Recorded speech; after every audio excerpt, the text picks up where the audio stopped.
네, 중고등부 친구들 안녕하세요. 원래 오늘 중고등부 예배를 드리는 10월 첫째 주인데 추석 연휴여서 피플 예배가 없죠.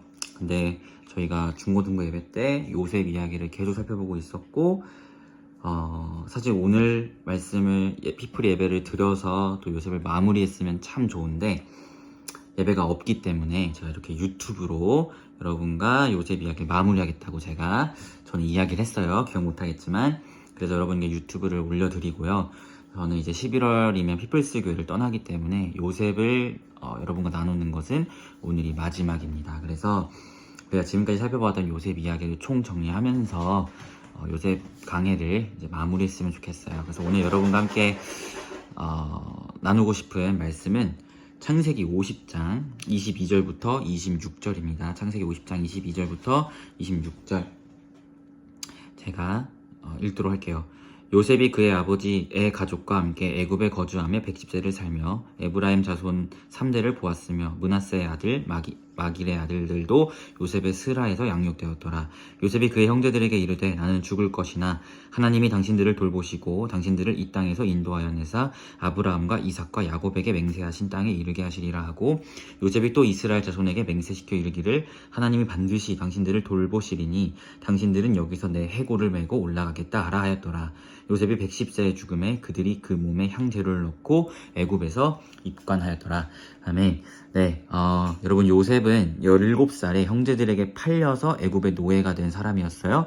그렇게 애굽 땅에서 보디발의 종으로도 있었고 보디발의 아내를 성추행했다라는 누명을 써서 감옥에도 가고 그곳에서 또 술 맡은 관원장, 떡 깎는 관원장 만나고 총리가 되고 그러다가 형제들이 자기에게 곡식을 받으러 오고 그 속에서 베냐민을 데리고 오라 하고 이런 여러 가지 이야기를 이제 요셉이 써가면서 끝내 형제들에게 자신이 요셉임을 밝혔고 그렇게 형제들과 또 아버지 야곱을 가뭄이 있는 가나안 땅에서 고센 땅으로 불러와서 애굽에 정착시키는 이야기까지 우리가 살펴봤습니다. 그러나 그 과정 가운데 요셉은 하나님과 함께함을 항상 기억하면서 하나님과 동행한 자였고 형제들이 자신을 팔았음에도 불구하고 자신이 총리가 되었을 때 형제들을 징계한다거나 복수를 하는 것이 아니고 하나님이 나를 이 땅에 먼저 당신들을 구원하시기 위해 보냈다라는 이야기를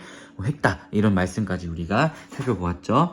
그리고 이렇게 쭉 요셉이 애굽 땅에서 야곱과 그의 형제들과 또 같이 이렇게 살다가 이제 요셉이 나이가 들어서 죽는 장면이 오늘의 본문이에요. 사실은 요셉은 젊은 날부터 고생을 이제 직사했기 때문에 17살에 노예로 팔려갔으니까요. 고생이란 고생은 다 했기 때문에 형제들보다 빨리 죽습니다. 그래서 형제들에게 유언하는 장면이 오늘 말씀인데요. 특별히 오늘 요셉의 유언을 보면 여러분 요셉이 죽을 때 24절에 또 25절에 이렇게 이야기합니다. 제가 읽을게요.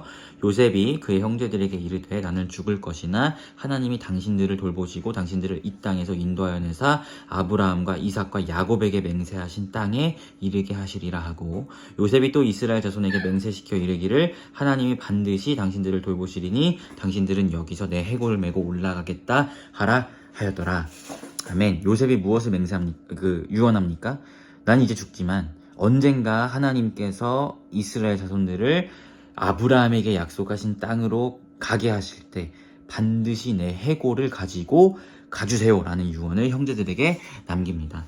요셉은 여러분 이 말씀에서 볼 수 있듯이 하나님께서 아브라함과 하셨던 약속을 기억하고 있었어요. 그 약속이 뭔지는 저번 말씀 때 함께 나눴었죠. 하늘의 별과 같은 바다의 모래알과 같은 자손을 줄 것인데 그 자손을 하나님께서 주시는 과정 속에서 특별히 이스라엘 자손들이 400년간 이방 땅에서 종살이 하다가 가나안 땅에 돌아오는 과정을 통해서 그런 일들을 이루실 것이라는 약속을 창세기 15장에 하셨다라는 것을 우리가 말씀을 통해서 나눴어요. 요셉은 그 아브라함과 행했던 약속을 기억하고 있었습니다.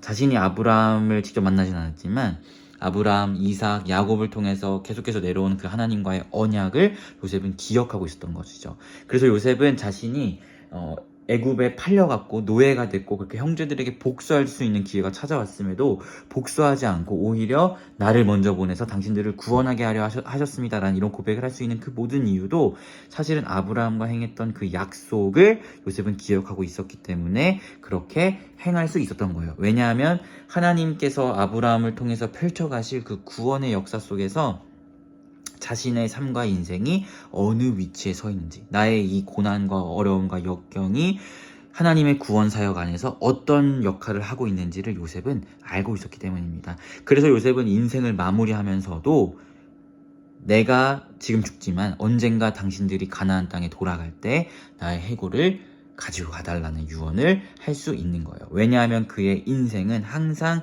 하나님의 그 언약, 하나님의 구원 사역을 기억하고 그것을 붙들면서 자신의 삶과 인생을 살아가기 때문이죠. 저는 이 요셉의 삶과 요셉의 인생을 이제 우리가 함께 살펴보았고 또 이것을 여러분과 함께 마무리하면서 마지막으로 여러분과 함께 나누고 싶은 것은 요셉과 같이 여러분 항상 하나님의 신실하신 약속을 붙들며 살아가는 여러분들이 되었으면 좋겠습니다. 요셉이 아무리 젊은 날에 팔려가고 노예가 되고 온갖 누명 쓰고 힘든 일을 다 겪었다고 할지라도 그 가운데서 이 사람이 쓴뿌리 대마왕이 된 것이 아니라 하나님께서 나를 이곳에 보내신 것은 당신들을 구원하기 위함입니다라는 그런 믿음의 고백을 할 수 있었던 이유는 그 사람은 언제나 하나님의 약속을 붙들고 살아갔기 때문이에요. 내가 설령 지금 고난 중에 있더라도 또 내가 총리가 돼서 많은 권력과 힘을 얻게 된다 할지라도 그가 변질되지 않을 수 있었던 것은 하나님의 신실하신 그 약속을 붙들며 살아갔던 사람이었기 때문이에요. 그것이 이 사람이 죽을 때 행하는 유언에서 나타나잖아요.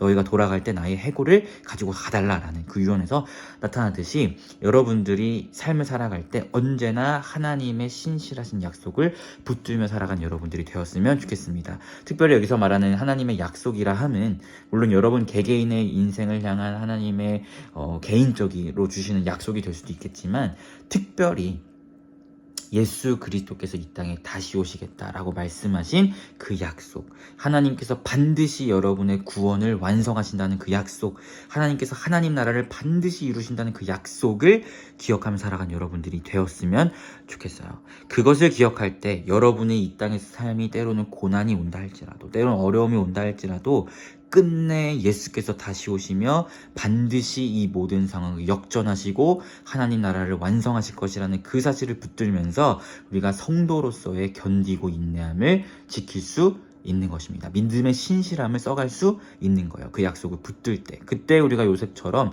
그 가운데서도 믿음의 고백을 할 수 있는 것입니다. 그래서 저는 여러분들이 중고등학생이잖아요. 요셉이 이 나이 때, 여러분 나이 때 팔려간 건데 여러분의 그 나이 때부터 신실하게 요셉과 같이 항상 하나님의 말씀을 또 약속을 붙들며 살아가셨으면 좋겠습니다. 그래서 여러분이 사회적으로 성공을 하든 또 여러분이 삶 가운데 때로는 어려움이 있든 언제나 그 가운데 하나님의 약속을 붙들며 변질되지 마시고 하나님을 향한 신실함을 지키시며 요셉과 같이 정말 여러분의 숨이 다하는 그 순간까지도 예수 그리스도의 다시 오심, 그분이 완성하실 하나님 나라, 하나님께서 반드시 이기신다라는 그 약속을 붙들며 살아가는 여러분들이 되었으면 좋겠습니다. 그래서 여러분의 그 모든 순간이 하나님께 영광이 되는 인생이 되었으면 좋겠습니다. 이런 은혜가 여러분의 삶과 인생 가운데 가득하기를 예수님의 이름으로 축원합니다. 아멘. 제가 기도하고 우리 중고등부의 요셉의 강해는 이렇게 마무리하도록 하겠습니다. 자, 기도하겠습니다. 하나님, 우리 중고등부와 함께 요셉의 삶과 인생을 지난 1년 반 넘는 시간 동안 살펴보았습니다. 특별히 요셉은 고난 중에 거하였고 또 총리로 많은 권력과 또 많은 부를 누리는 시절도 경험했던 자가 요셉이었습니다. 그러나 그가 고난 가운데 있든 또 많은 권력 가운데 있든 그 어느 순간에 있든 변질되지 않고 항상 하나님을 향한 변치 않는 믿음의 고백을 드릴 수 있었던 이유는 그가 하나님의 그 신실하신 약속을 붙들며 살아가는 사람이었기 때문임을 봅니다. 그렇기에 그가 죽는 그 순간에도 언제나 하나님의 약속을 기억하며 너희가 가나안 땅에 돌아갈 때 나의 이 뼈를 꼭 가지고 가줬으면 좋겠다라는 유언을 남기게 됨을 보게 됩니다. 아버지, 이것처럼 우리 사랑하는 중고등부 한 사람 한 사람이 정말 하나님이 부르시는 그 순간까지 언제나 하나님의 신실하신 그 약속을 붙들며 살아갈 수 있도록 인도해 주십시오. 그래야 이들이 고난 중에 있든 또 사회적으로 승승장구하든 그 어느 시절에 있든 항상 이 하나님의 신실하신 약속을 붙들고 살아가면서 정말 변질되지 않고 끝까지 견디고 인내하며 믿음의 신실함을 써가는 중고등부가 될 수 있도록 인도하여 주시옵소서. 우리 함께 중고등부로 만나서 함께 예배하며 또 함께 주님 안에서 행하였던 그 모든 이야기들 하나님 기억하여 주시고 또 젊은 날 예수 그리스도의 신실한 제자로 세워져 가서 항상 하나님의 영광을 위해 쓰임받는 살아가는 우리 중고등부가 될 수 있도록 인도하여 주시옵소서. 이제 저는 우리 중고등부와 또 이별하지만 또 새로운 사역자와 함께 하나님 안에서 아름다운 이야기, 그리하여 진실로 예수를 따르는 하나님의 신실한 자녀들로 세워져 갈 수 있도록 아버지들을 축복하여 주시옵소서. 감사드리며 예수님의 이름으로 기도합니다. 아멘. 네, 여러분 모두 고생하셨고 추석 잘 보내시고 승리하시길 바라겠습니다. 꼭 하나님의 말씀 붙들고 약속 붙들고 살아가세요. 화이팅!